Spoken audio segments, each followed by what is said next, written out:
में भी प्रचार का आखिरी दिन। तीनों राज्यों में शाम 6 बजे के बाद प्रचार पर रोक रहेगी। यूपी में 14 फरवरी को होगी दूसरे चरण की वोटिंग। यूपी में दूसरे चरण में 9 जिलों में होगा मतदान। दूसरे चरण में 55 विधानसभा सीटों पर होगी वोटिंग। उत्तराखंड गोवा में 14 फरवरी को एक चरण में मतदान होगा।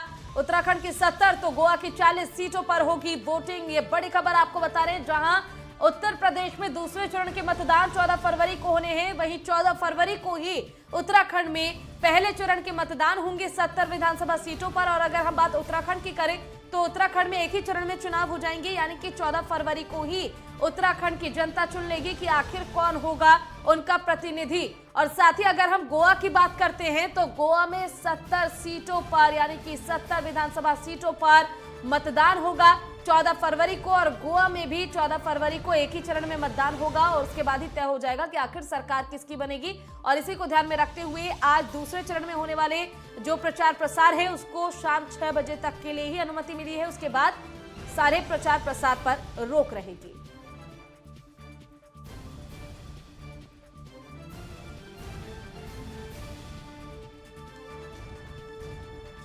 चलिए, ज्यादा जानकारी के साथ हमारे दो संवाददाता जुड़ चुके हैं। जहां एक तरफ लखनऊ से हमारे संवाददाता प्रदीप आनंद श्रीवास्तव जुड़े हुए हैं, तो वहीं देहरादून से ज्ञानेंद्र तिवारी हमारे साथ लगातार लाइव जुड़े हुए हैं। सबसे पहले उत्तर प्रदेश का रुख करते हुए आपसे जानना चाहूंगी प्रदीप कि आज चुनाव आयोग की ओर से साफ कहा गया है कि शाम 6 बजे तक ही चुनावी प्रचार प्रसार किया जा सकता है। इसको लेकर जो चुनाव प्रसार है उसको कितनी ज्यादा तेजी पार्टियों की ओर से दी जा रही है, क्या कुछ तस्वीरें वहां से देखने को मिल रही है, ये अपडेट आपसे चाहेंगे।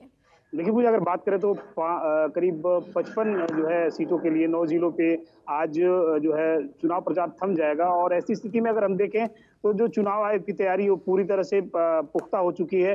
सारी पार्टियों ने अपनी जोर आजमाइश कर ली है, लेकिन इसमें एक चीज और है कि आज भले जो है झंडे बैनर के साथ प्रचार थम जाएगा, लेकिन अगर हम देखें तो आज रात और कल दिन का जो समय होगा वो प्रत्याशियों के पास होगा। डोर टू डोर वो बिना झंडा बैनर के लोगों से मिलकर कन्विंसिंग करके और अपनी बात को रख सकेंगे। हालांकि अगर हम देखें तो निश्चित रूप से जो ये जिले हैं, इन जिलों में जो शासकीय व्यवस्था है, जो प्रशासनिक व्यवस्था है, वो पूरी तरह चाक चौबंद है। चुनाव जो है वो निष्पक्ष तरीके से कराने की जो एक प्रक्रिया है वो चुनाव आयोग ने तय कर ली है। अब ये जो है 14 तारीख को ये तय हो जाएगा कि इन क्षेत्रों में, इन जिलों में जो जनता है वो किसको अपना सरताज बनाती है, किसको जो है ताज पहनाती है।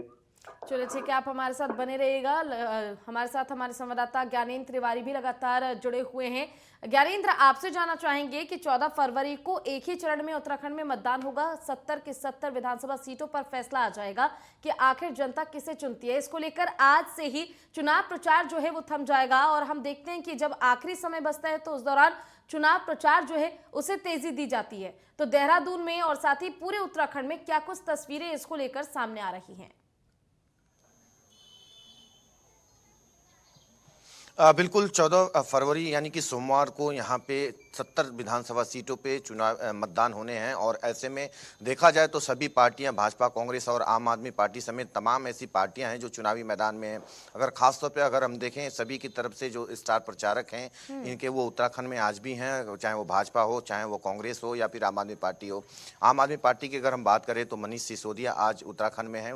देहरादून के कई विधानसभा क्षेत्रों में वो जनसभाओं को संबोधित करेंगे। 1:30 बजे के करीब वो प्रेस कॉन्फ्रेंस भी देहरादून में करते हुए नजर आएंगे। इसके अलावा हमने बताया भी कि किस तरीके से भाजपा की तरफ से प्रधानमंत्री नरेंद्र मोदी हो, राजनाथ सिंह हो, गृह मंत्री अमित शाह हो या फिर उत्तर प्रदेश के मुख्यमंत्री योगी आदित्यनाथ हो, वो चुनावी दौरों पे हैं और कई जनसभाओं में वो शिरकत करने वाले हैं। और ऐसे में जिस तरीके से आखिरी दिन रण में कांग्रेस भी पीछे नहीं है। राहुल, प्रियंका गांधी के अलावा सचिन पायलट भी चुनावी मैदान में है। कई विधानसभा क्षेत्रों में उनकी जनसभाएं हैं। यानी कि इन पार्टियों की तरफ से पूरी जो जोर आजमाइश है आखिरी दिन भी देखने को मिलेगी। खासतौर पे देखें तो शाम 6 बजे का जो समय है वो कहीं ना कहीं निर्धारित किया गया है चुनाव आयोग की तरफ से। और ऐसे में ये इस समय का पूरा कहीं ना कहीं इन पार्टियों की तरफ से ये जो इस्तेमाल है वो किया जा रहा है। और ऐसे में देखा जाए तो कल का जो समय रहेगा, यानी कि 13 तारीख का जो समय रहेगा, वो जो ये पार्टियां हैं डोर टू डोर जाके प्रचार प्रसार कर सकती हैं। और ऐसे में जिस तरीके से आज जो है जनसभाओं के लिए आखिरी दिन है और पूरी जो जोर आजमाइश है वो देखने को मिल रही है। दूसरी तरफ अगर हम देखें तो पोलिंग पार्टियां जो दूर दराज के इलाके हैं वहाँ के लिए रवाना की जा रही हैं।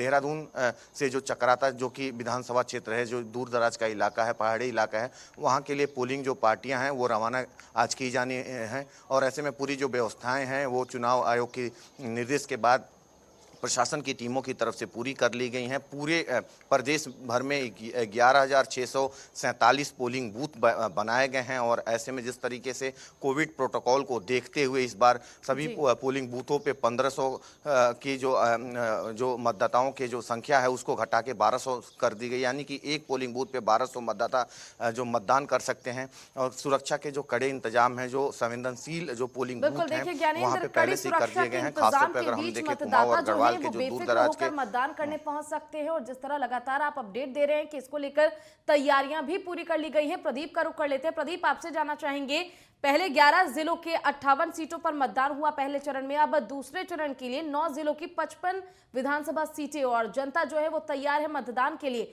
सबसे पहले तो ये जानना चाहेंगे, जहां एक तरफ हम देख रहे हैं कि सपा और आरएलडी का गठबंधन कह रहा है कि हम मजबूती के साथ वापसी करेंगे, तो वहीं बीजेपी लगातार विपक्षों की कमियों को गिनवाता नजर आ रहा है। अगर हम धरातल की बात करें तो धरातल पर क्या तस्वीरें देखने को मिल रही है, जनता का क्या रुख, क्या मूड देखने को मिल रहा है?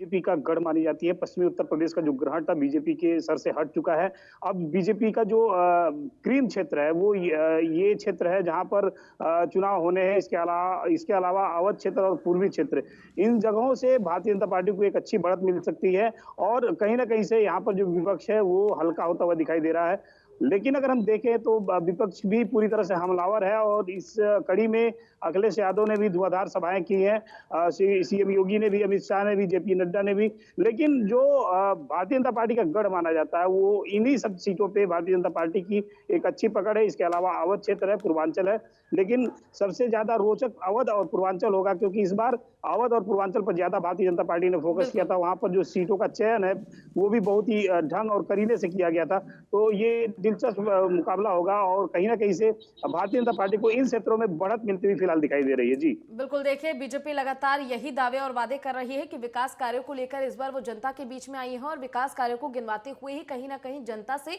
समर्थन एक बार फिर से बीजेपी मांग रही है। अगर हम बात उत्तराखंड, उत्तर प्रदेश और गोवा की करें तो तीनों ही राज्यों में 14 फरवरी को मतदान होने हैं और ऐसे में चिंता जो है बीजेपी की थोड़ी बढ़ती जरूर नजर आ रही है क्योंकि उस दौरान तीनों ही राज्यों का फैसला जो है वो हो जाएगा। आप तीनों का जिस तरह से बहुत बहुत शुक्रिया तमाम जानकारी के लिए।